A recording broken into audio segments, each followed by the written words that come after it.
الحمد لله وكفى وسلام على عباده الذين اصطفى أما بعد فأعوذ بالله من الشيطان الرجيم بسم الله الرحمن الرحيم يا أيها الذين آمنوا اتقوا الله وكونوا مع الصادقين صدق الله مولانا العظيم وقال رسول الله صلى الله تعالى عليه وسلم عليكم بسنتي وسنة الخلفاء الراشدين المهديين تمسكوا بها وعضوا عليها بالنواجذ وقال رسول الله صلى الله تعالى عليه وسلم الله الله في أصحابي لا تتخذوهم غرضا من بعدي فمن أحبهم فبحبي أحبهم ومن أبغضهم فببغضي أبغضهم وقال رسول الله صلى الله تعالى عليه وسلم البركة مع أكابركم أو كما قال رسول الله صلى الله تعالى عليه وسلم محترم মুসল্লিয়ান কিরাম, আমি আল্লাহ পাক রব্বুল আলামিনের পবিত্র কালামের অংশ বিশেষ তেলাওয়াত করলাম এবং হযরত রাসূল করিম সাল্লাল্লাহু আলাইহি ওয়াসাল্লামের কয়েকখানা হাদিস শরীফ পাঠ করলাম। আল্লাহ পাক কোরআন শরীফ এবং হাদিস শরীফের কামিল হেদায়েত আমাদের সকলকে নসিব ফরমান। কোরআনে পাক এবং হাদিসে পাকের নূরে আমাদের জীবনকে সুন্দর করার, আলোকিত করার তৌফিক দান করেন। আল্লাহ পাক নিজ দয়ায় আমাদের জীবনের সমস্ত গুনাহ মাফ করে দেন, আমাদের জন্য জান্নাতুল ফিরদাউস মঞ্জুর ফরমান।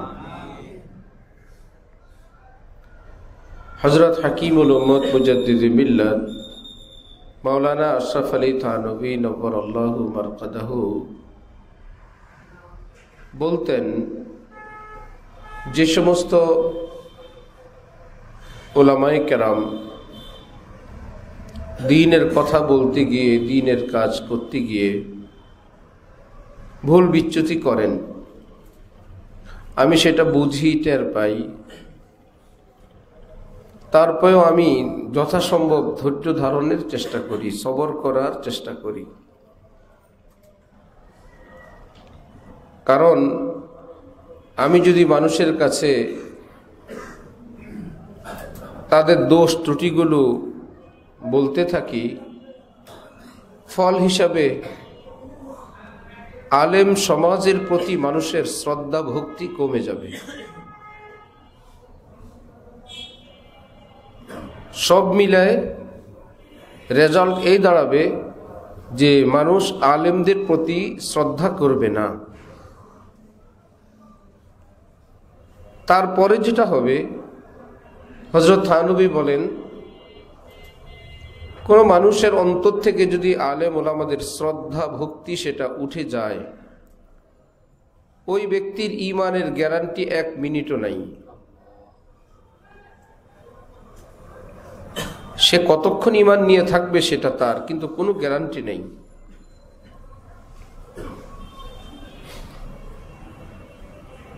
কেন গ্যারান্টি নাই? আল্লাহর কালাম নাজিল হয়েছে এখন থেকে 1500 বছর আগে। রাসূল সাল্লাল্লাহু আলাইহি ওয়াসাল্লাম এর হাদিসের বাণীগুলো এখন থেকে 1500 বছর আগের। আমরা হইলাম এই যুগে, তাহলে সেই 1500 বছর আগের কোরআন হাদিস দ্বীনের ব্যাখ্যাগুলো আমরা পাই একমাত্র উলামায়ে কেরাম থেকে। এমন যদি হয়তো আমরা আলেমদের থেকে নারাজ হয়ে আমরা সাহাবীদের থেকে শিখব, আমরা তাবিঈন থেকে শিখব, আমরা স্বয়ং রসুল থেকে শিখব, এমন ব্যবস্থা আছে? যদি বলেন হাদিস থেকে শিখব, কোন হাদিস থেকে শিখবেন? সর্বোচ্চ বুখারী পর্যন্ত যাবেন। ইমাম বুখারীর জন্ম 194 হিজরিতে। মক্কা শরীফ থেকে মদিনা শরীফ নবীজি যেদিন আসলেন সেই বছরটা হইল হিজরি 1। মক্কায় 13 বছর, মদিনায় 10 বছর।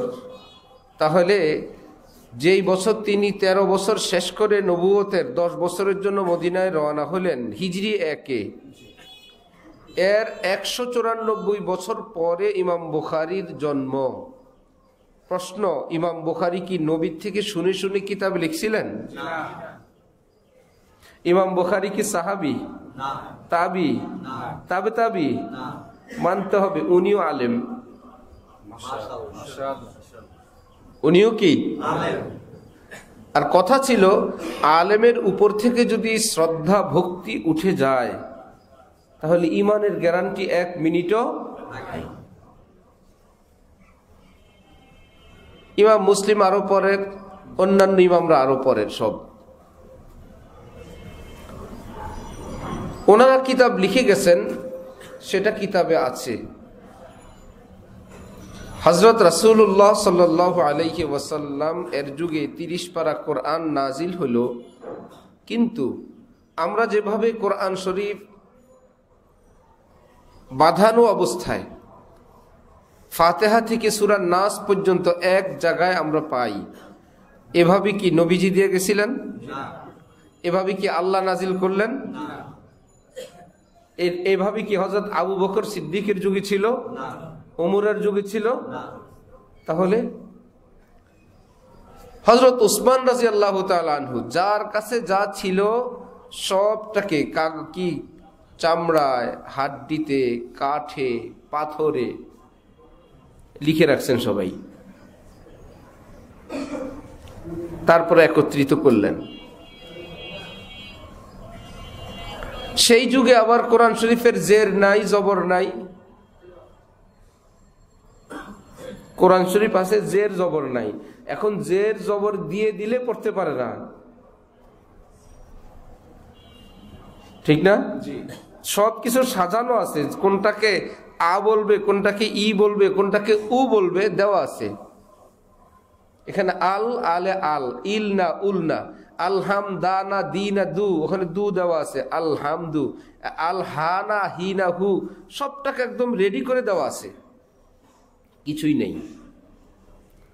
আলহামদুর স্বরে প্রথম হামজার উপর জের জবর কিছুই নাই, পরে হার উপরে জের জবর কিছুই নাই, পরে মিম, এটা কি সাকিন হবে না আল হামাদ হবে না কি হবে, কিছুই নাই। তারপর এটা দাল লেখা, এটা কিভাবে পড়বেন কিছুই জানা নাই। এখানে একটা আলিফ লাম হা মিম দাল, বহু রকম এটাকে পড়া যায়।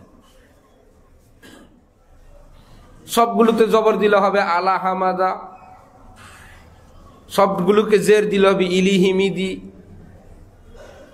এই হরফ এগুলোই এভাবেই ছিল। শুধু জের জবরটা উঠে নিলে আর এলেম যদি না থাকে কোনো উপায় নেই।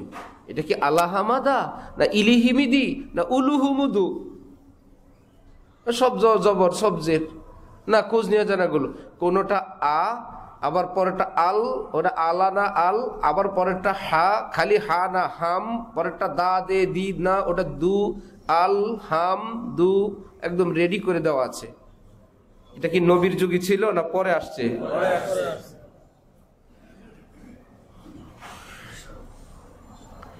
আজকে আমরা আমল করি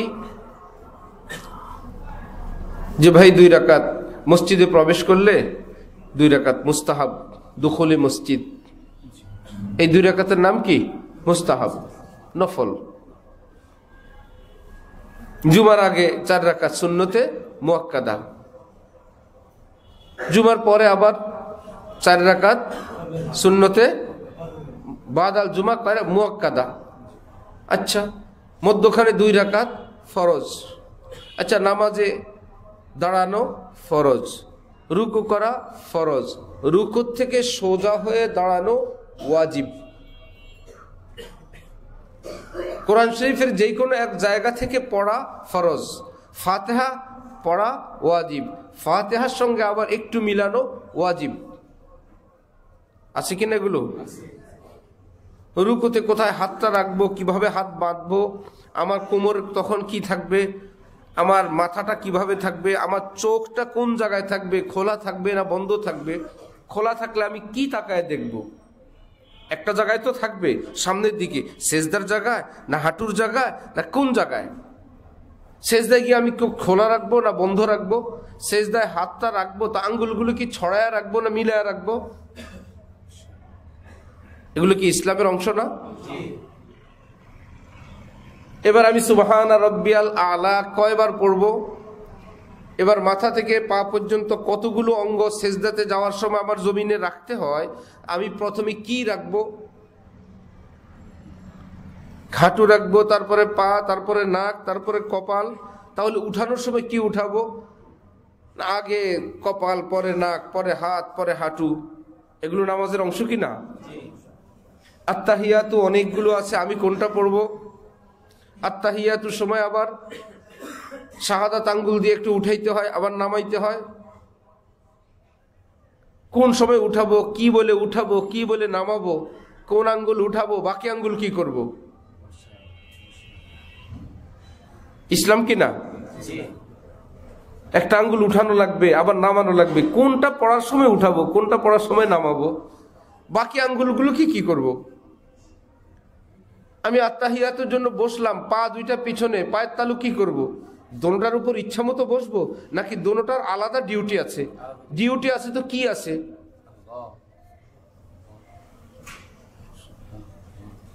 যে কোনো একভাবে রাখবো না, কোনোভাবে এভাবে রাখা যাবে না, একটা নির্ধারিত পদ্ধতি আছে। দেখি কোরআন শরীফ ওই পদ্ধতিটা কি? নাই। দেখি তো হাদিস শরীফের পদ্ধতিটা কি?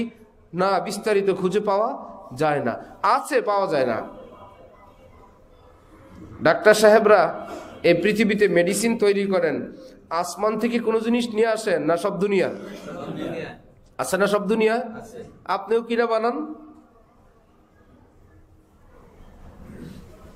এই দুনিয়ায় তো আছেই। যারা ডাক্তার সাহেব বই পড়ে ডাক্তার হন, সেই বইগুলোতে সব আমেরিকা থেকে আসে না, এই দেশে আছে কিনা? আপনি কিনা ডাক্তার হয়ে যান, থাকলেই পারবেন না। সংবিধান, সংবিধান, আমি একটা সংবিধান কিনলাম, আগা মাথা পাই না, কিছু বুঝি কিছু বুঝি না।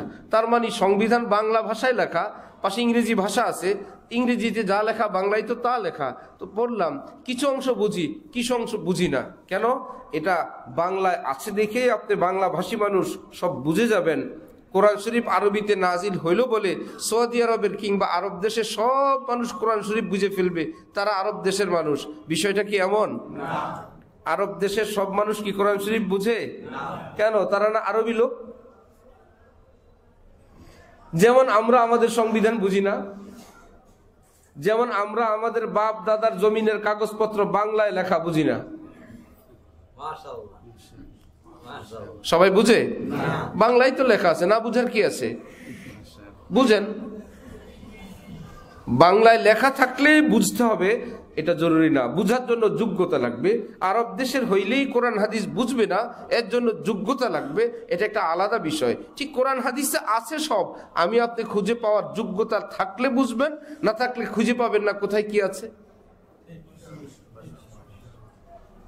তাহলে নামাজের শুরু, আমি দাঁড়াবো কিভাবে, আমি কান পর্যন্ত হাত উঠাবো, তখন হাতের তালু কি আমার গালের দিকে এভাবে থাকবে যেভাবে আজান দেয়? হাতের তালুটা দুই গালের সঙ্গে মিলানো থাকবে না কেবলামুখী থাকবে? দেখান কোরআন শরীফে। যে কোরআন শরীফে আছে হাতের তালুটা কেবলার দিকে থাকবে।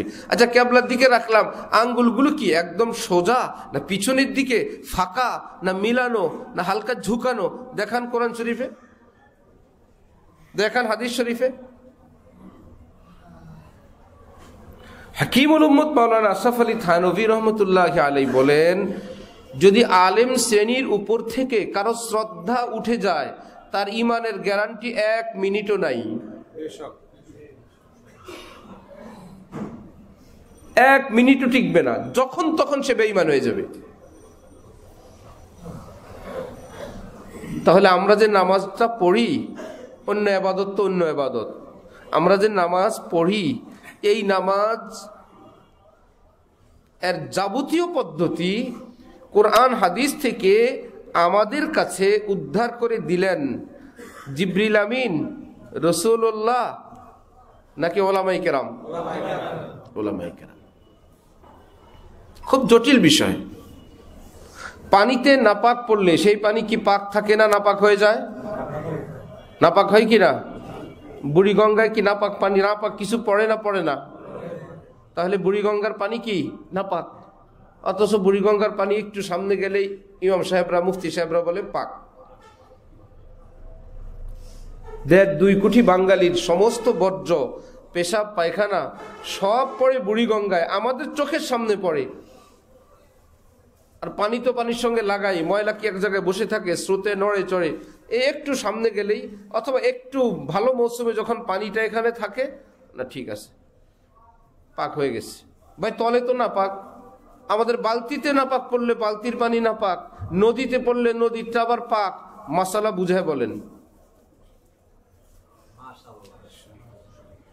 আচ্ছা, নদীর মাসালা ভিন্ন, সেটা তো নদী। পুকুরের মধ্যে কি হয়েছে? বাচ্চাদের পেশাব পায়খানার কাঁথা পুকুরের মধ্যে ধোয় কিনা? অনেকে পুকুরের মধ্যে নেমে পেশাব করে কিনা? তাহলে ওই পুকুরের পানি নাপাক। ফরজ গোসল হয়েছে, তার শরীরের মধ্যে নাপাকি লেগে আছে, পুকুরে নামলেন, এই পুকুর পাক হয় কেমনে? ওটা তো নদী না।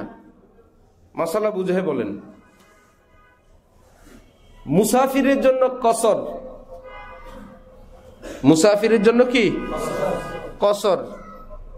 এখন কসর মানে কত? 4 রাকাত ওয়ালা নামাজ 2 রাকাত পড়বেন, এটা তো ঠিক আছে। কোন জায়গা থেকে 2 রাকাতটা স্টার্ট হবে? কোরআন শরীফ, হাদিস শরীফ থেকে দেখান। উনি যে ঘর থেকে বের হয়েছেন, চট্টগ্রাম যাবেন, সৌদি আরব যাবেন, উনার 2 রাকাতটা শুরু হবে কোন জায়গা থেকে? বাদামতলির লোক, বাদামতলির থেকে স্টার্ট। একটু পরে গিয়ে সেই পরের কোন জায়গাটা?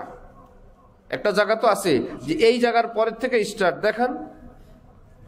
নাম্বার 2, উনি কত কিলোমিটারের জন্য রওনা হলে তিনি মুসাফির, সেটা বলেন।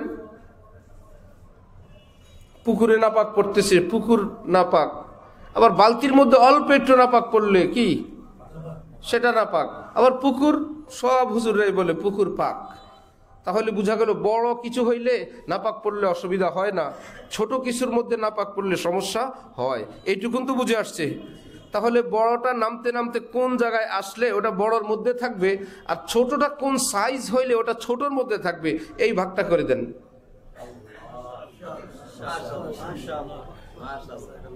যে এত বাই এত, এটা ছোট, এত বাই এত হইলে বড়, এটা কোরআন শরীফে আছে, হাদিস শরীফে আছে। আল্লাহর কসম করে বলেন, পৃথিবীর কেউ দেখাইতে পারবে না। এটা আলেমরা নির্ধারণ করছেন। সূর্য ঢলে গেলে জুমার নামাজের ওয়াক্ত হয়, জোহরের ওয়াক্ত হয়, এটা তো সবাই জানেন। আসরের ওয়াক্ত কয়টা বাজে শুরু হয়? এই যে মিনিট মিনিট হিসাব করে পড়েন, 1 মিনিট আছে, 2 মিনিট আছে, আর 5 মিনিট আছে জোহরের, বলি কি না? কোন কিতাবে আছে দেখান তো?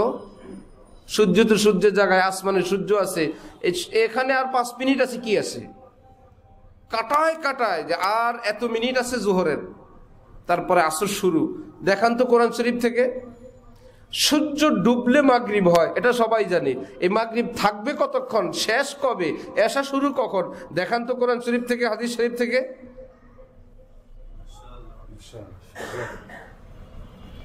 আমি কি আপনাদেরকে বুঝাইতে পারতেছি? এগুলো কি কোরআন শরীফে আছে? হাদিস শরীফে আছে? আছে সব, কিন্তু আমরা বলবো নাই। আমরা বলবো কি আছে, সবই আছে, কিন্তু সেটাকে উদ্ধার করার ক্ষমতা আমাদের নেই।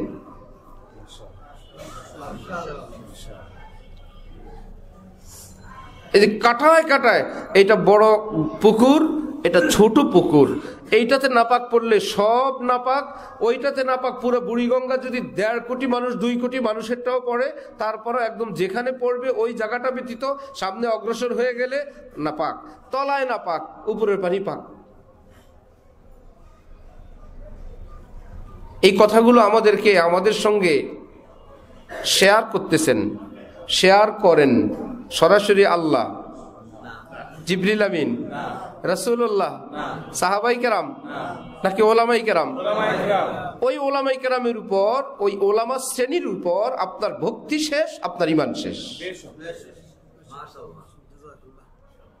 আরো সহজ ভাষায়, বিদ্যুৎ উৎপাদন কেন্দ্র যেখানে প্রচন্ড বিদ্যুৎ মোটা মোটা তার দিয়ে সেখান থেকে আনে, এবার প্রত্যেকের ঘর পর্যন্ত অত বড় মোটা তারে আসে না, একটু আস্তে আস্তে চিকন হয়। এই চিকন হয় বলে এটাকে আলাদা বিদ্যুৎ না, সেই বিদ্যুৎ মধ্যখানে যেই কোনো এক জায়গায় কাটবেন আপনার ঘর অন্ধকার।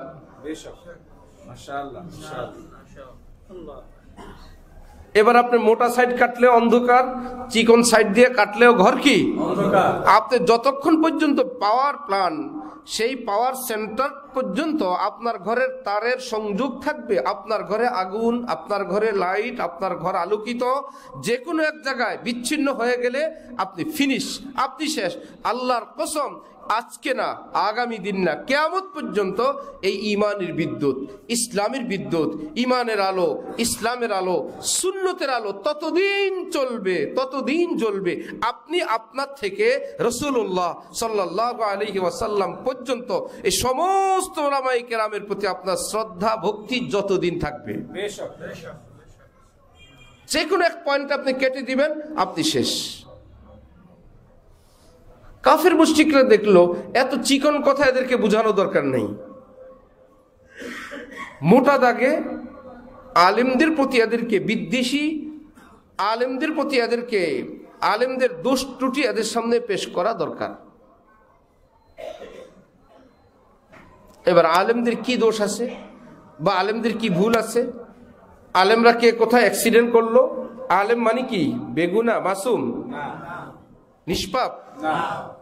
না তো, আলেম তো নিষ্পাপ মানুষকে বলে না।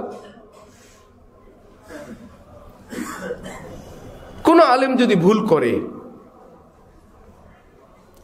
ওই লোকের ভুলটুকুন আমি এক পাশে রাখলাম, আরেকটা ভুল পাওয়া গেল সেটাকেও রাখলাম, আরেকটা ভুল পাওয়া গেল সেটাকেও রাখলাম, 5টা পেলাম, ওকে 5টা। এই তো, এবার ভুল ব্যতীত আর কি আছে ওনার কাছে? গিয়ে দেখি কোরআনে পাক শুদ্ধ নাকি আমার মতো? ওই ভুলটুকুন বাদ দিয়ে ওনার কোরআনে পাক অশুদ্ধ না শুদ্ধ?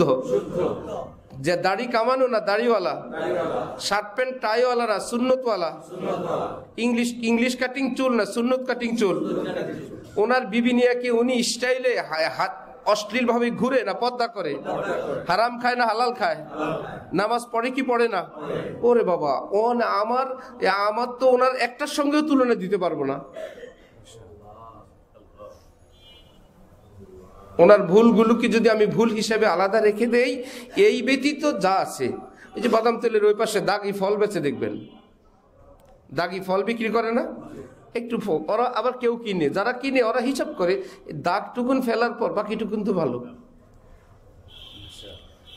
কাঁঠাল যখন ট্রাক থেকে নামায়, একটু চাপ খাওয়া কাঁঠাল, এটা বাজারে সেই দামে বেচা হবে না, একদিক থেকে একটু ফেটে গেছে, কেউ এটাকে কিনে নেয়, আরে ফাটাটুকুন এক পাশে একটু দাগ লাগছে, ওইটুকুন যদি বাদও দেই বাকিটা ভালো। যদি সবটাই পচে যেত কেউ কিনতো না, বললে পচাটুকুন বাদ দেওয়ার পরও ভালো। হ্যাঁ, যাদের পয়সা আছে, রুচি আছে, তারা বলে না আরো ফ্রেশ খাবো, অবশ্যই ফ্রেশ খাবেন। তো কোনো আলেমের জীবনে যদি কোনো ত্রুটি লেগে থাকে, সেই ত্রুটিটা যদি ভাইরাস না হয়, যে এই ত্রুটিটা একটা স্যাম্পল, পুরা দেহের মধ্যেই ভাইরাস, তাহলে তো সেটা ধরাই নিষেধ। আর যদি হয় এটা তার একটা ভুল, এই ভুলটুকুন বাদ দেওয়ার পর তিনি একজন ইমাম, তিনি একজন মুত্তাকি, তিনি একজন সহি শুদ্ধ তেলাওয়াতওয়ালা, তিনি সুন্নত দাড়িওয়ালা, তিনি হালাল খানেওয়ালা, আমার তো প্রত্যেকটাই ফেল। আমি তো প্রত্যেকটাই ফেল। নাম্বার 2, আমি এই আলেমদেরকে একজন একজন করে দোষ আছে বা দোষ আবিষ্কার করে, অথবা তারা আলেমরা এই দোষী গুণে যারা তারা সব এক, সুতরাং আমি এক যারা আমি একজনকেও ভালোবাসি না। এখানে দোষী এবং ভালো নির্দোষ আছে, সুতরাং দোষীদেরকে যেহেতু তারা সাপোর্ট করে, এ সাপোর্ট করার কারণে ভালোগুলোও দোষী, এ আমি আলেম দেখতেই পারি না। নামাজ পড়বেন কার পিছে? ডাক্তারের পিছে? ইঞ্জিনিয়ারের পিছনে? কার পিছনে? সে আলেমই তো হইল। বয়ান শুনবেন কার কাছে? কথা বলেন। তাফসীর শুনবেন কার কাছে? ইসলামের ব্যাখ্যা শুনবেন কার কাছে? রাসূল সাল্লাল্লাহু আলাইহি ওয়াসাল্লাম বলেন, ইনসাররাকুম আন তুকবালা সালাতুকুম ফালিয়াউম্মাকুম উলামাউকুম। যদি তুমি চাও তোমার নামাজটা কবুল হোক, আমরা চাই কি না? নবী বলেন, এই সূরা কেরাত পার একজন কি ইমাম বানাবা না? কি ব্যাপার? নামাজের ইমামতি, যিনি নামাজ পড়েন তিনি ইমামতি করবেন? নামাজটা পারলেই তো হয়েছে। নবীজি বলেন, না, নামাজ তো একটু পড়াবে, কিন্তু তার কাছে আরো অনেক ধন দৌলত থাকবে।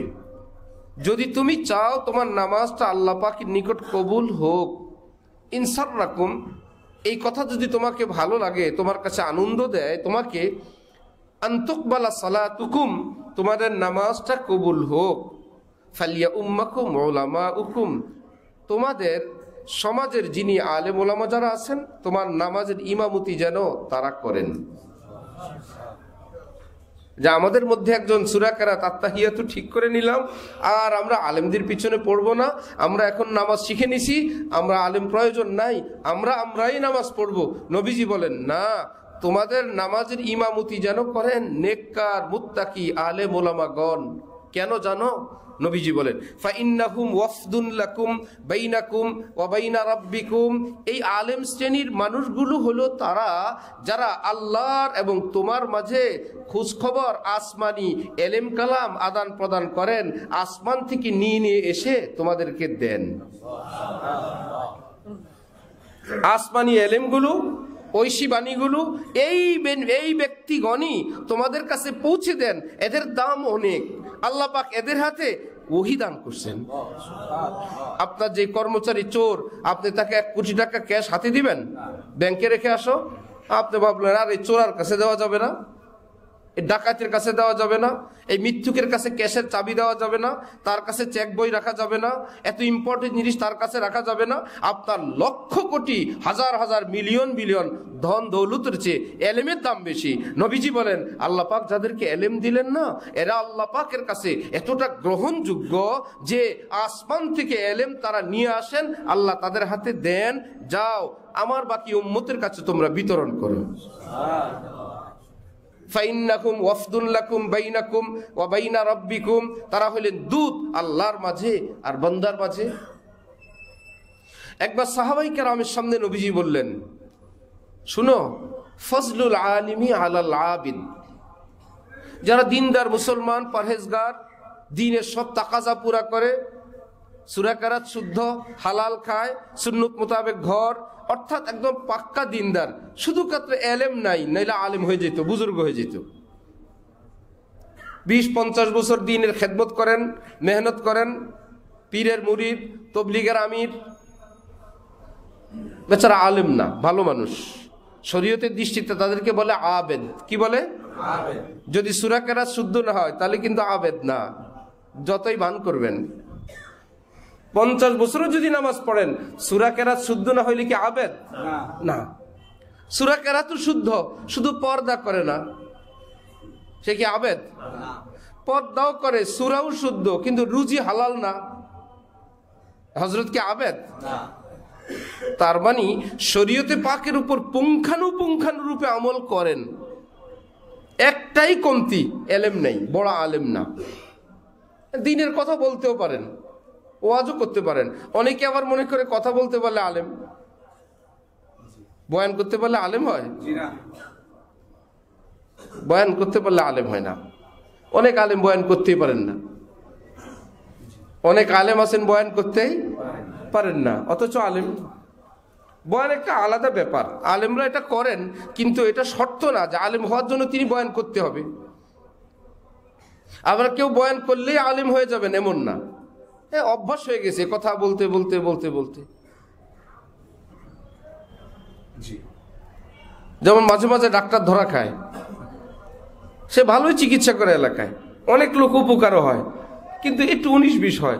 হঠাৎ যখন কেউ কাগজপত্র দেখতে আসে, সরকারি লোক, এবার দেখাইতে পারে না। ওনারা কি আদর করে রেখে যায় না নিয়ে যায়? কেন নিবেন? ওনার দ্বারা তো চিকিৎসা হচ্ছে, সার্টিফিকেট নাই। কারণ এই দরজাটা যদি খুলে দেওয়া হয় যে সবাই চিকিৎসা করতে পারবেন, দেশের অবস্থা 12টা বাজিয়ে দিবে। একটা নির্ধারিত সার্টিফিকেট প্রাপ্ত লোকেরা চিকিৎসা করবেন। পল্লী চিকিৎসক সেই কাগজ দেখাবেন, MBBS সেটা দেখাবেন, মেডিকেলের ছাড়পত্র সেটা দেখাবেন, সেই অনুযায়ী নাম দাগাবেন, সেই অনুযায়ী চিকিৎসা করবেন। এর বাইরে চিকিৎসা করলে রাষ্ট্রীয়ভাবে সে কি দণ্ডনীয় হবে কিনা? হবে। রাসূল সাল্লাল্লাহু আলাইহি ওয়াসাল্লাম বলেন যে মনে করো পাক্কা মুসলমান, রুজি পাই পাই হালাল, ঘরে শরঈ পর্দা, নিজের সূরা কেরাত থেকে নিয়ে ইসলামের যাবতীয় ফরজ পরিমাণ এলেম আছে, একদম আমলওয়ালা, এই লোকের নাম ইসলামী কি? আবেদ। পাশাপাশি অনেক আমলও করে, ফরজ ওয়াজিবের বাইরে আরো অনেক আমল করে, যেগুলো ফরজ ওয়াজিব না, আমলের মাত্রা, ইবাদতের মাত্রা বেশি, এই জন্য বলে আবেদ। আরেকজন পাওয়া গেছে তার ফরজ পরিমাণ এলেমের উপরে অনেক এলেম। আলেমদের কাছে কি শুধু ফরজ পরিমাণ? শুধু মুসলমান হয়ে বেঁচে থাকার এলেম আলেমদের কাছে? 30 পারা কোরআনের এলেম নাই? ও সবটা কি ফরজ? 30 পারা কোরআনের এলেম রাখা কি সব মুসলমানের উপর ফরজ? তা আলেমদের কাছে যে সবটা আছে, ফরজের চেয়ে আরো বেশি আছে। তাফসীর আছে, ব্যাখ্যা আছে, এক এক আয়াতের শানে নুজুল, প্রেক্ষাপট, কোথায় কবে কোন তারিখে নাজিল হয়েছে, কি মুশকিল। হযরত আব্দুল্লাহ ইবনে আব্বাস, যার নাম রঈসুল মুফাসসিরিন উপাধি, অর্থাৎ পৃথিবীর সব মুফাসসিরদের সর্দার তিনি, জন্ম নবীজির হিজরতের 3 বছর আগে। কয় বছর আগে? হিজরত মানে মক্কা শরীফে নবীজি কয় বছর ছিলেন? মক্কায় 13, মদিনায় 10। তাহলে মক্কা শরীফে নবীজি নবী হওয়ার পর 10 বছরে যত ঝই ঝামেলা পার হওয়ার পর মদিনা শরীফে আসার 3 বছর আগে দুনিয়াতে আসছে কে? আব্দুল্লাহ ইবনে আব্বাস। আসার পরই কি উনি নবীজির দরবারে চলে গেছেন? ছোটকাল গেছে না? বুঝ হইতে হয়েছে না? তাহলে নবীজি দুনিয়া থেকে বিদায় নিয়েছেন কত হিজরিতে? 10 বছর পর। তাহলে মদিনার 10 বছর আর মক্কা শরীফের 3 বছর। নবীজি যখন দুনিয়া থেকে বিদায় নিয়ে যান, আব্দুল্লাহ ইবনে আব্বাসের বয়স 13-12 প্লাস। এখন উনি যদি হাদিস বয়ান করেন, যে হাদিসটা নবীজি হিজরতের 5 বছর আগে বলছেন, বয়ান করেন উনি, সবাই বলবে আপনার তো জন্ম হয় নাই, আপনার তো আরো 2 বছর পরে দুনিয়া আসছেন, আপনি হাদিস শুনলেন কোত্থেকে? এখন বলবে নিশ্চয় অন্য কোন সাহাবীর থেকে শুনে তারপরে বলতেছেন, কারণ ওই সময় তো তিনি দুনিয়াই নাই। হ্যাঁ, উনি গ্রহণযোগ্য ব্যক্তি, উনি বললে এটাই দলিল, ওনাদেরকে জিজ্ঞাসা করতে হবে না আপনি কোথায় পাইছেন, সাহাবী যেটা বলবে সেটাই কি দলিল। তবে এইটুকুন কথা রাখতে হবে, উনি 5 বছর আগের গল্প নবীজির থেকে সরাসরি শোনেন নাই। হ্যাঁ, যদি শুনেন তাহলে আমরা বলবো এভাবে কোন সাহাবীর থেকে শুনলেন, অথবা ওই কথাটাই নবীজি পরবর্তীতে হয়তো আবার বলছে, ইবনে আব্বাস জানো এত বছর আগে এই ঘটনা ঘটছিল, তুমি তো তখন দুনিয়ায় ছিল না। নবীজির থেকে যদি শুনে থাকেন এইভাবে শুনছেন। আমি কি স্পষ্ট করতে পারতেছি? এটা কি আপনাদের সকলের কাছে এলেম আছে? তো মুসলমানের কাছে এলেম আছে? বের করবে কারা? ওলামায়ে কেরাম। কে বের করবে? আরো জটিল একটা মাসালা আমি বলি, আপনাদের কাছে আরো ক্লিয়ার হবে। আমরা নামাজের মধ্যে হাত উঠাই কান পর্যন্ত শুধু একবার, তাকবীরে তাহরিমার সময় উঠাই না? শাফি এবং হাম্বলি এবং আহলে হাদিস ভাইয়েরা উঠাই কি একবার না বারবার? দোনোটা হাদিসে আছে। দোনোটা কথা কোথায় আছে? আপনি কোনটা মানবেন আর কোনটা বাদ দিবেন? আপনি না, আমার আব্বা আর আপনার আব্বা না, বড় বড় বেটারা ফেল তারিখ খুঁজতে গিয়ে যে নবীজি দোনোটা করলেন এটা তো মানি, কিন্তু আমরা এটা বুঝে নিব যেটা তিনি পরে করলেন এটা চূড়ান্ত, আগেরটা ক্যান্সেল। নবীজির জীবনে দোনোটার অস্তিত্ব আছে। তিনি যেটা আগে করেছিলেন, এরকম অনেক কাজ ইসলামে আগে ছিল, পরবর্তীতে সেটা চেঞ্জ হয়েছে। তাহলে শেষে নবীজি জীবন দুনিয়া থেকে উঠে যাওয়ার আগে শেষ মুহূর্তে তিনি কি করতেন? আমরা বলবো এটা ফিক্সড, আগেরটা ক্যান্সেল করে তিনি এটাই দিয়ে গেছেন, কিয়ামত পর্যন্ত এটাই চলবে। হাদিসে কোনো তারিখ পাওয়া যায় না। আলেমরা ক্লান্ত শ্রান্ত, কোনোভাবেই একটা বিধান বের করার জন্য কষ্ট দেখেন, পুরা হাদিসের জগৎ খুঁজে এই আমলের তারিখ খুঁজে পায় নাই, কোনটা আগের কোনটা পরের। সাহাবীরা তো শুধু হাদিস লিখে গেছে, দিন তারিখ লেখেন নাই। ইমাম আবু হানিফার মতন এত বড় ইমাম, ইমাম মালিকের মতন এত বড় ইমাম, ওনারা পর্যন্ত এই হাদিসের কোনো কুল কিনারা করতে পারলেন না। ইমাম আবু হানিফার জন্ম ইমাম বুখারীর পরে না আগে? কত হিজরি? ইমাম আজমের জন্ম 80 হিজরি। কত হিজরি? ইমাম বুখারীর 194। মাত্র 114 বছর পর ইমাম বুখারী দুনিয়ায় আসছেন। ইমাম আবু হানিফার মাত্র কয় বছর? 114 বছর পরে দুনিয়া আসছেন। আমাদের স্বাধীনতা গেল কত বছর হয়েছে? 54 বছর। অন্ধকার হয়ে গেছে না সব? স্বাধীনতার গল্প আমাদের চোখের সামনে কি স্পষ্ট না অস্পষ্ট? কত রকমের গল্প শুনতে শুনতে আমরা এখন ক্লান্ত, 2 দিন পরে পাল্টায় ফেলে। তাহলে 54 বছরেই গল্প যদি এমন হয়, 114 বছর পর ইমাম বুখারী দুনিয়া আসছেন। ইমাম আবু হানিফা বললেন, একটা কাজ করি, দেখি তো আবু বকর সিদ্দিক তো রাসূল সাল্লাল্লাহু আলাইহি ওয়াসাল্লামের জীবদ্দশায় 17 ওয়াক্ত নামাজের ইমামতি করলেন। নবীজি দুনিয়ায় আছেন আর ইমাম হইলেন আবু বকর সিদ্দিক। সাহাবায়ে কেরাম তখনই বুঝছি নবীজি দুনিয়ার থেকে যাওয়ার পর এই জায়নামাজে কে দাঁড়াবে এটা নির্ধারণ হয়ে গেছে। নবীজি ওনাকে দিয়ে ইমামতি করান, ট্রেনিং দিচ্ছেন, আমাদেরকে ইঙ্গিত দিলেন, আমি না থাকলে তোমাদের ইমাম আবু বকর হবে।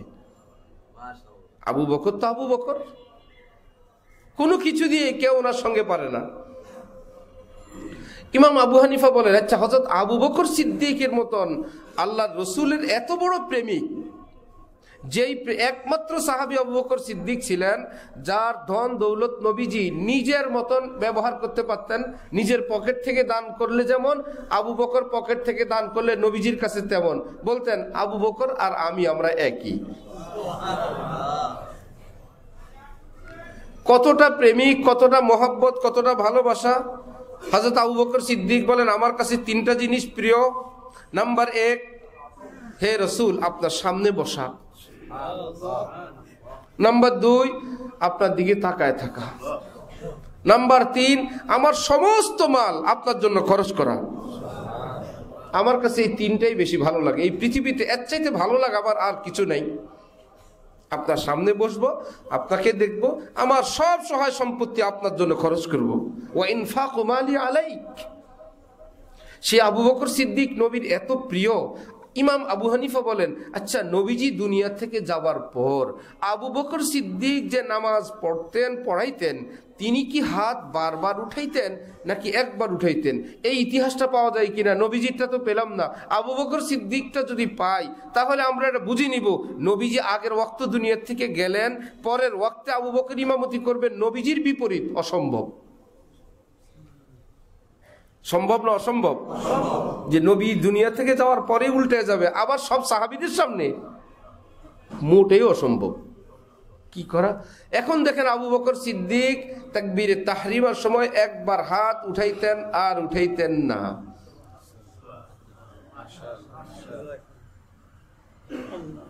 বড় সুখবর পাওয়া গেল। এতে কি প্রমাণ হয়? নবীজি দোনোটাই করলেন, কিন্তু জীবনের শেষ আমল ছিল বারবার না একবার? আচ্ছা আবু বকর সিদ্দিক সাহেব তো আবু বকর সিদ্দিক, ওমর সাহেব কি করেন তো দেখি? দেখেন একবার সারা জীবন। আচ্ছা দেখি ওসমান সাহেব কি করেন? সারা জীবন একবার। আচ্ছা দেখি আলী কি করেন সারা জীবন? ইমাম আবু হানিফা বলে পাইছি খবর, নবীজি দোনোটাই করলেন, এটা শুদ্ধ। বারবারেরটা এটা আগের ইসলামের প্রথম যুগের, যেমন ইসলামের প্রথম যুগে নামাজে কথা বলা বৈধ ছিল, এটা ইসলামী ছিল না, এই বলে কি এখনো আছে? পরে আবার ক্যান্সেল হয়ে গেছে। ছিল বললেই সব হবে না। আইসা একজন জিজ্ঞেস করতো, ভাইয়া কয় রাকাত? 2 রাকাত। 2 রাকাত। আচ্ছা, আল্লাহু আকবার। একজন নামাজি, সে নামাজে আছে, পাশের থেকে এসে বলতো, ভাই কয় রাকাত? 2 রাকাত। আচ্ছা, আল্লাহু আকবার। এটা তো হাদিস শরীফে আছে, ইসলামে আছে, মানা যাবে?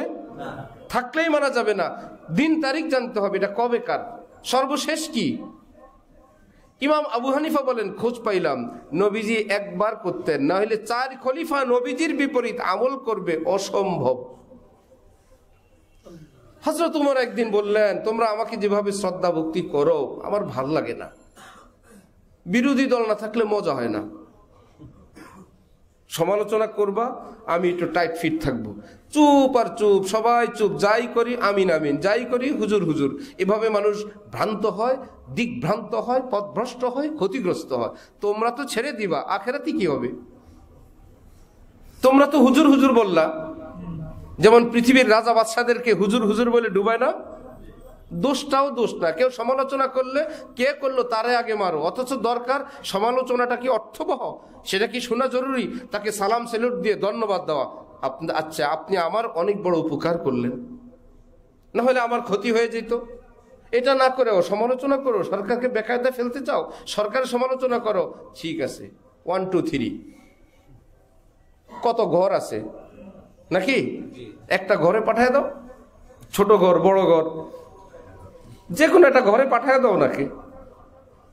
হযরত ওমর রাদিয়াল্লাহু তাআলা আনহু বললেন, এসব তো ভাল লাগে না আমার, আমি ভুল করলে তোমরা আমার ভুলের কথা বলবা, কিন্তু যেভাবে চুপ করে আছো এটা আমার কাছে পছন্দের না। একজন মুরব্বী উঠে দাঁড়ায় তরবারি নিয়ে বললেন, ওমর তুমি কি বললা? এটা আমাদের প্রতি, এই নবী সাহাবীদের প্রতি তুমি এমন ধারণা করতে পারলা?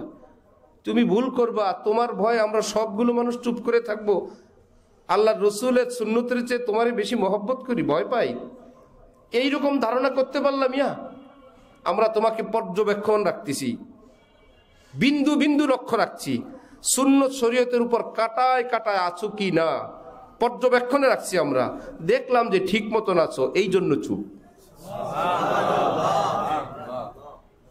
যদি দেখি এক চুল তুমি নবী সুন্নত শরীয়ত থেকে ডানে বা ইধার উদার, তোমাকে সতর্ক করব, যদি তুমি সতর্ক হও ভেরি গুড, খুব ভালো। যদি দেখি এতেও তোমার কাজ হয় না, এই তরবারি বের করে বললেন, তরবারি আছে না, তরবারি দিয়ে একদম সোজা করে ফেলবো। আল্লাহ দিন নিয়ে বাড়াবাড়ি করবা, ওমর হয়েছে তো কি হয়েছে, একদম সোজা করে ফেলবো। হযরত ওমর বললেন, আলহামদুলিল্লাহ, আর ভয় নাই আমার, আর ভয় নাই। ওমর এবার যাই করবে, ওমরকে সোজা করার লোক আছে। সেই ওমর একবার কান পর্যন্ত হাত উঠাইতেন। কয়বার? সাহাবাই কেরাম ছিলেন কিনা? 20 রাকাত তারাবি পড়তেন। কয় রাকাত? ভুল করলে এই পার্টি ছিল কিনা? ইমাম আবু হানিফা বলেন, কাম হইছে। নবীজি কি করতেন, যার ঘটনা তার কাছে যদি নাও পাই, তার ছেলে মেয়েরা যদি বলে, তাহলে এটা একটা লক্ষণ। সব ছেলে মেয়ে যদি বলে, এখানে আর সন্দেহের কিছু নাই। সুতরাং আমরা একবার পর্যন্ত কান পর্যন্ত হাত উঠাবো। এইভাবে মাসআলা বের করা কি আমাদের জন্য সম্ভব? না।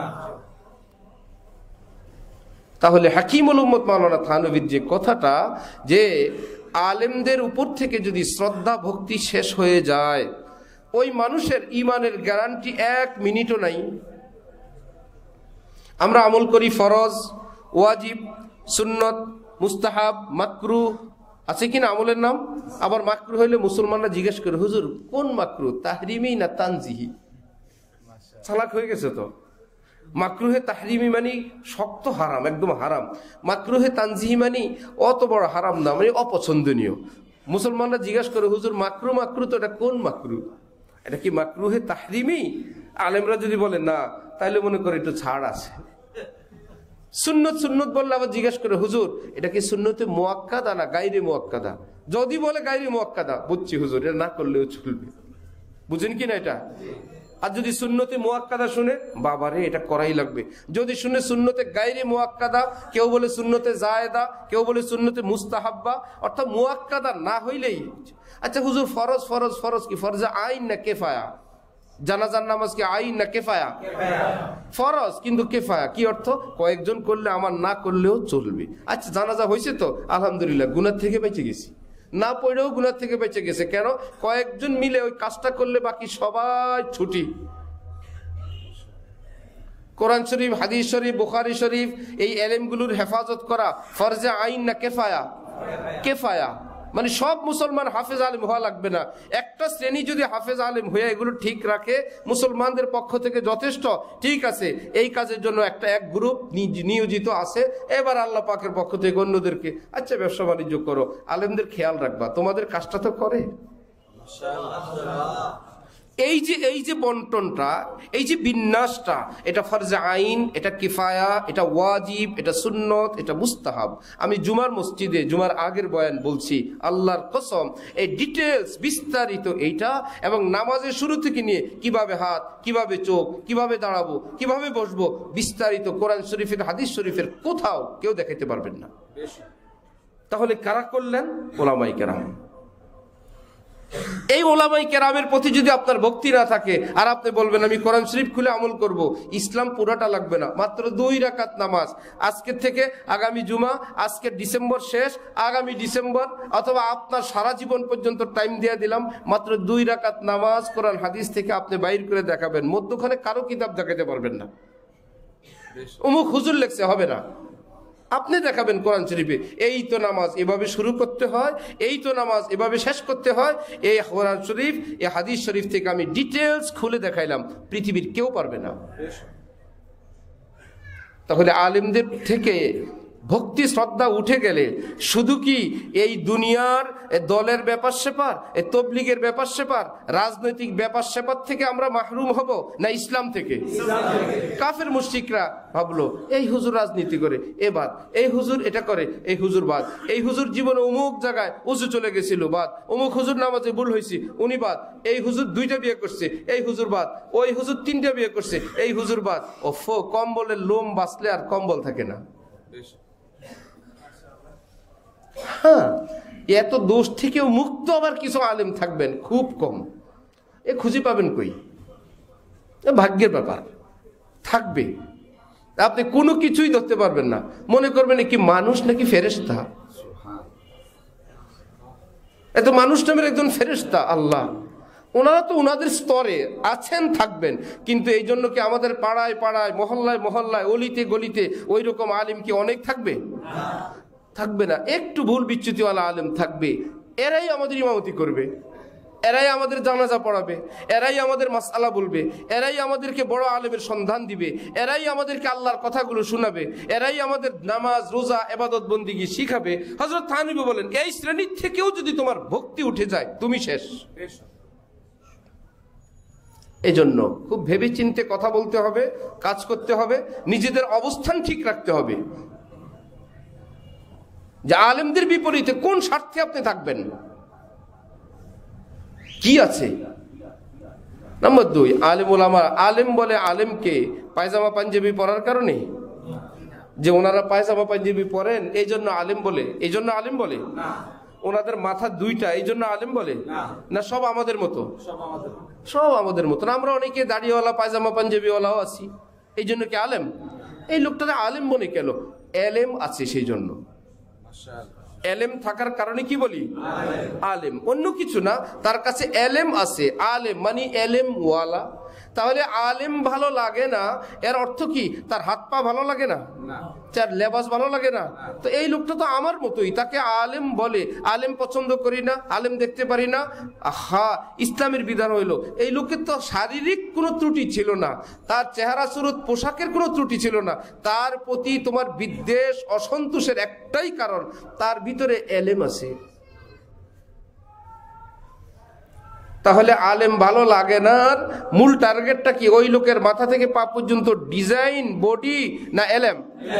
ও, তাহলে তোমার কথার অর্থ হইলো এলেম ভালো লাগে না। তোমার কথার অর্থ হলো এলেম পছন্দ লাগে না, তোমার কথার অর্থ হলো এলেম দেখতে পারি না। আল্লাহ, এলেম মানি তো কোরআন ভাই, এলেম মানি তো হাদিস। তোমার ভালো লাগে না কি? কোথায় গেল তোমার গালি, কোথায় গেল তোমার গুলি? আলেম ভালো লাগে না মানি এলেম ভালো লাগে না। এলেম মানি কোরআন, এলেম মানি কি? আর এলেম মানি হাদিস। কাফের মুশরিকরা বহুত কৌশলে, আমরা তো অবাক। আমরা আগে শুনছি, এখনো রিসার্চ চলছে কোরআন হাদিসের উপরে। এই মুসলমানদেরকে ঠিক আছে তোমরা একটা দরবার দাও, তোমরা একটা ইসলামের খেদমত করো, যখনই দেখে হক্কানি আলেমদের বিপরীতে কেউ, শুনতেছেন পুরো পৃথিবীতে কাফের মুশরিকরা তার সাথে আছে, যখনই দেখে হক্কানি আলেমদের বিরুদ্ধে কেউ, কাফেররা আয়সা বলবে আমি কাফের, আমি আপনার সাথে আছি, এমনি বলবে? মুসলমান কি এত বেকুব? কারণ ওই মুসলমান তো হক মনে করে সেখানে আছে। সে যদি বলে আমি কাফের, সে বলবে লা ইলাহা ইল্লাল্লাহ। আমাদের কাছে কাফের আসছে না, কাফের আসবে ছদ্মবেশে, হুজুর বেশে, আপনার দলের হয়ে, কর্মী হয়ে, নেতা হয়ে, বলবে আমাদের আপনি হকের উপরে আছেন, এটা প্রতিষ্ঠার জন্য যা কিছু করা লাগে সব আমি দিব। এর পিছন দিয়ে যে কাফের আপনিও জানবেন না। এই জন্য আমেরিকা বসে বসে, ইসলামের শত্রুরা বসে বসে, আমেরিকা এখন বাংলাদেশের কত বন্ধু হয়ে গেছে না? পত্র পত্রিকায় ওখানে একদম তাদের ম্যাগাজিনের মধ্যে বাংলাদেশের প্রশংসা করে। মতলব আছে না একটা কিছু? এত ভালো আপনি, ফিলিস্তিনিদেরকে মারে কে? আমেরিকা মারে না? ওখানে মুসলমান হত্যা করে, বাংলাদেশের মুসলমান এত ভালো হয়ে গেল। এই ভালো ভালো না, এটা কোনো ষড়যন্ত্রের ভালো। অর্থাৎ রাশিয়ার বলয় থেকে বাংলাদেশকে ছুটায় আমেরিকা তার নিজের পকেটে নিতে চায়।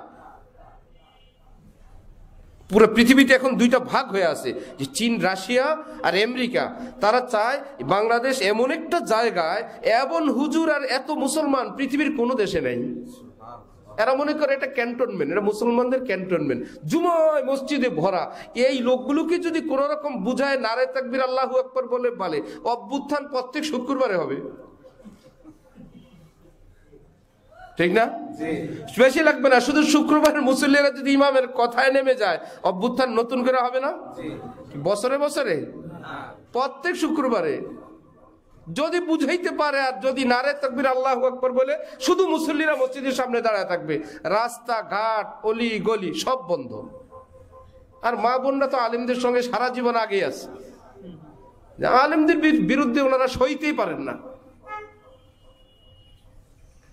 হযরত মাওলানা খালেদ সাইফুল্লাহ সাহেব হাফিজি হুজুরের জামাই, নোয়াখালীর চেয়ারম্যান, সেখানে কে বা কারা ওনাদের ভোট নিয়ে ঝামেলা করার জন্য গেছে, ভোট কেন্দ্র ইত্যাদি সরকারি লোকেরা একটু ঝামেলা করতে সরকারকে পাশ করানোর জন্য গেলে, ওখান থেকে শুনে হাজার হাজার নারী পুরুষ জুতা ঝাড়ু নিয়ে বোরকা পরে রাস্তা দাঁড়ায় আছে, শুধু মহিলা আর মহিলা, সবার হাতে ঝাড়ু।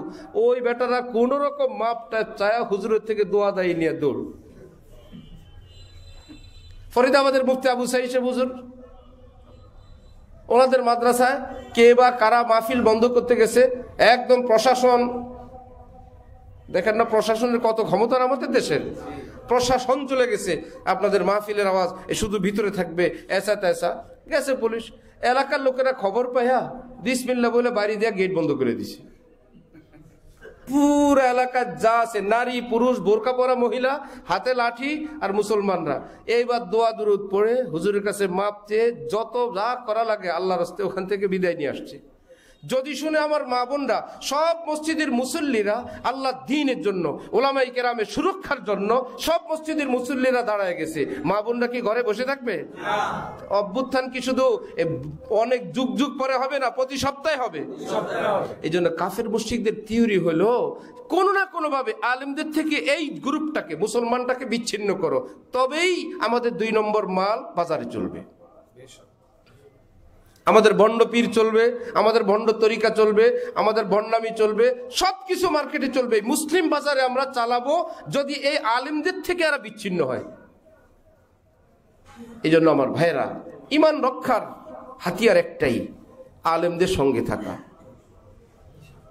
কোনো অবস্থাতেই আলেম ওলামাদের বিরুদ্ধে না যাওয়া। শেষ কথা বলবেন, যদি দুই দিকেই আলেম থাকে আমি কোন দিক যাব? প্রশ্ন আসে কিনা? আপনিই বলেন কোন দিক যাবেন? একদিকে আলেম 10 জন আর একদিকে 100 জন।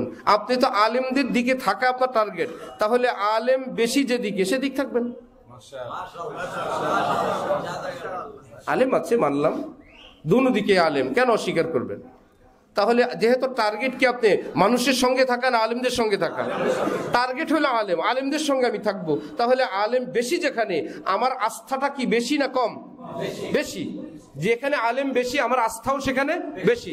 যেখানে আলেম বড় আস্থাও বড়, বড় বড়রা যেখানে সেখানে। কারণ রাসূল সাল্লাল্লাহু আলাইহি ওয়াসাল্লামের একটা ভবিষ্যৎবাণী কিয়ামত পর্যন্ত, শুনো, আমার উম্মতের অধিকাংশ আলেমরা কখনো ভুল সিদ্ধান্ত নিবেন না। সুবহানাল্লাহ,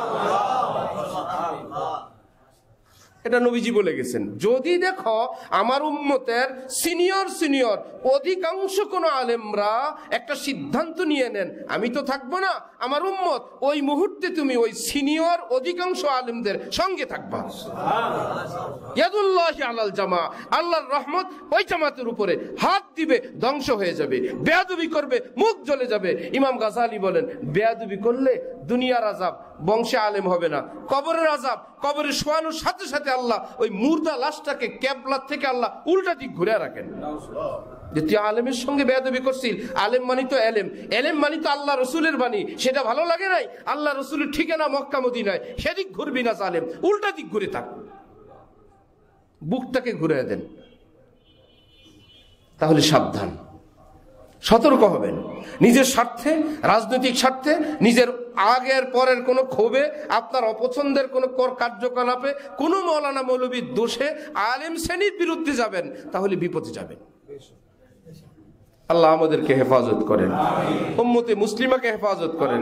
যারা ভুলের মধ্যে আছেন, যে কোনো ভুল থিওরির উপরে অনেক মানুষ থাকে, অটুট থাকে, তার দৃষ্টিতে এটা হক, সেই জন্য সে থাকে, সে ভুল মনে করে থাকে না। মুসলমানরা ভুল পথে যখন থাকে, সে মনে করে এটা রাইট, এই জন্য সেখানে মজবুত। তিনি যদি জানতে পারেন আমি তো ভুলের মধ্যে আছি, সে থাকে না। একজন মদিনায় রওনা হলো ভুল পথে, সে আপনি বললেন এই দিকে মদিনা না, সে তা আপনার কথাটা বিশ্বাস হয় না, এই চুপ, তোরা মদিনার দুশমন, আমি মদিনায় যাই আর আমাকে মদিনায় যেতে দেয় না। আর একটু অগ্রসর হইলো, আরেকজন বলল আপনি তো তুরস্কর পথে যাচ্ছেন, যা, আমি জানি নবীর দিকে যাওয়ার সময় অনেক শয়তান রাস্তায় পড়ে, অনেক দুশ্মনরাই দুশ্মনী করে, এরা আমাকে মদিনায় যেতে দিবে না, এই জন্য ষড়যন্ত্র করে। এই লোক যদি মনে এ কথা থাকে, এদের বাধা বিপত্তি শুনবে? হ্যাঁ, আমি মদিনায় যাব, এরা আমাকে যেতে দেয় না। এইবার একটা সময় গিয়ে তার চিন্তা হইলো, আসলে কি এত লোক না করে কেন? আমি তো সব উপেক্ষা করে আসলাম, মদিনায় যাব এই জন্য, কি এত লোক না করে কেন? এই যে সুন্দর চেহারার দিনদার, এ পরহেজগার, এ আলেম, এ ওলামা, এ সবাই বলে আমি ভুল পথে। ইনি যদি জানতে পারেন আমি ভুল পথে আছি, তাহলে কি আগের রাগে ক্ষোভে চলতে থাকবেন না ফেরত আসবেন? এইবার কান্না করবে, ওফো, আমাকে তো সময় মতন আগে অনেকেই বলছিলেন, আমি ফিরি নাই, আমি তো বুঝতে পারিনি। ঠিক এমনি ভাবে যে যতটুকু ভুল পথে অগ্রসর হয়ে গেছেন, যদি মনে করেন আল্লাহ সন্তুষ্টির জন্যই আপনি অগ্রসর ছিলেন, এত বিশ্বস্ত, এত বেশি বিজ্ঞ আলেম ওলামা মুসলমান বলার পর আপনি যদি সত্যি হেদায়েতের আকাঙ্ক্ষা থাকে, মুক্তির আকাঙ্ক্ষা থাকে, আপনার ব্রেক করা উচিত, থেমে যাওয়া উচিত, আপনার সঠিক সিদ্ধান্ত নেওয়া উচিত। এখানে লাজ লজ্জা শরমের কিচ্ছু নাই, এখানে বংশের কিছু নাই, বন্ধু বান্ধবের কিছু নাই। আমার আপনার কবরে কেউ যাবেন আল্লাহ, জান্নাত দিবেন কে? গুনাহ মাফ করবেন কে? কোন দলে মিলে মাফ করতে পারবে? আমরা একটা দ্বীনি জামাত, আমাদের খানকা শরীফের লোক, আমরা ওনার একটা কবিরা গুনাহ মাফ করে দিলাম। উনি আমাদের দরবারে খলিফা সাহেব, পীর সাহেব, সব মুরিদরা ভক্তরা মিলে ওনার 10টা গুনাহ মাফ করে দিলাম, সম্ভব? আল্লাহ যদি বলেন সারা জীবনের গুনাহ মাফ, সেটা সম্ভব? সম্ভব। যে কিছুই পারবে না, তার সঙ্গে শুধু একটা সামাজিকতা, মুখ সম্পর্ক রক্ষা করার জন্য আল্লাহর সঙ্গে সম্পর্ক, পরকাল বিচ্ছিন্ন করার সম্পর্ক, সেটা আমি চাই না। মনে থাকবে ইনশাআল্লাহ। আল্লাহ, অনেক ভাইরা কিছু মাঠে ময়দানি দিনের কাজ কর্ম দেখে অনেকে মনে করেন যে ভাই মাঠে তো কাজ করে এরাই, মাঠে কাজ করে ট্রাফিক, মাঠে কাজ করে কনস্টেবল, মাঠে কাজ করে এসআই, মাঠে সর্বোচ্চ গুরুত্বপূর্ণ পরিস্থিতিতে নামে ওসি। মাঠে কি ডিআইজি নামে? এসপিরা নামে? এসপিরা গাড়ি থামায়? মাঠে কাজ করে শ্রমিক, মাঠে কাজ করে মিস্ত্রি, মাঠে কাজ করে যুগালি। সারাদিন আপনি বিল্ডিং এর সামনে গিয়ে দেখবেন এরা আছে, আর একজন কোন রকম সিভিল ইঞ্জিনিয়ার আছে, ছাতা নিয়ে দাঁড়ায় আছে। এই বেটাকে কথাই কি এত বড় বিল্ডিং হয় না? তাদের আড়াল ইঞ্জিনিয়ার আছে। ওই লোক তো এখানে আসে না, রোদে আসে না, বেতন কম, ঠিক না? আর আপনারা বললেন এই কাজটা তো আমাদের চোখের সামনে আল্লাহ রহমতে ইট বালু রড সিমেন্ট রোদে পুড়ে বৃষ্টিতে এরাই করছে, সুতরাং আমরা বলবো কিসের ইঞ্জিনিয়ার? জীবনও দেখিনি এই কাজটা। আমাকে রাজমিস্ত্রির যুগালি সাহেব প্রায় 20 তলা বিল্ডিংটা করছেন। সঠিক হবে না ভুল হবে? এটা মানতে হবে। গোড়ায় কেউ আছেন, ওনারা নকশা দেন, ডিজাইন দেন, ওই বলে বিল্ডিংটা হয়। এই গরু ছাগল দিয়ে বিল্ডিং হয় না। অনেক সময় মাঠে ময়দানে কাউকে দেখে বলে হ্যাঁ ইনি তো মাঠে ময়দানে ছিলেন। আরে ভাই, ইনি গোড়ায় কে ছিলেন? গোড়ায় কারা ছিলেন? এদের দাম বেশি। আজকে না, সারা জীবন সব জায়গায়, সব ধর্মে, সব সমাজে যারা মূল পরিকল্পনাকারী, যারা ডিজাইন দেন, যারা সব কিছু করেন, এদের সম্মান ইসলামেও বেশি, ধর্মেও বেশি, সমাজেও বেশি। আমরা এখানেও ধোকা খেয়ে যাই। 3-4টা শ্রমিক দেখে, 400-500 শ্রমিক দেখে আমরা বলি এত লোক। আরে 2-4 জন 10 জন হুজুরের কথা কে বলে? এখানে লোক বেশি। ইসলামে কোনো গণতন্ত্র নেই। ইসলাম কি গণতন্ত্র অনুযায়ী হয়? পুরা পৃথিবীর মানুষ 700 কোটি, 500 হইল কাফের, 200 মুসলমান। গণতন্ত্র অনুযায়ী ইসলাম ধর্ম কি পাশ করবে না ফেল করবে? যদি গণতন্ত্রের চূড়ান্তই মানেন, পুরো পৃথিবীতে যদি ভোটাভুটি হয় ইসলাম ধর্ম সঠিক না ব্যাঠিক, 500 কাফের ভোট দিবে ব্যাঠিক, 200 মুসলমান ভোট দিবেন ঠিক, তাহলে পাশ করবে কি? কাফেররা পাশ করবে না। ইসলামে গণতন্ত্র ততক্ষণ পর্যন্ত আছে, কোরআন হাদিসের সঙ্গে যতক্ষণ পর্যন্ত আছে। কোরআন হাদিসের বাইরে গণতন্ত্র এক বিন্দু সাপোর্ট করে না। আল্লাহ আমাদেরকে বুঝ দেন, আল্লাহ আমাদেরকে হেদায়েত দান করেন। ওয়া আখিরু দাওয়ানা আলহামদুলিল্লাহি রাব্বিল আলামিন।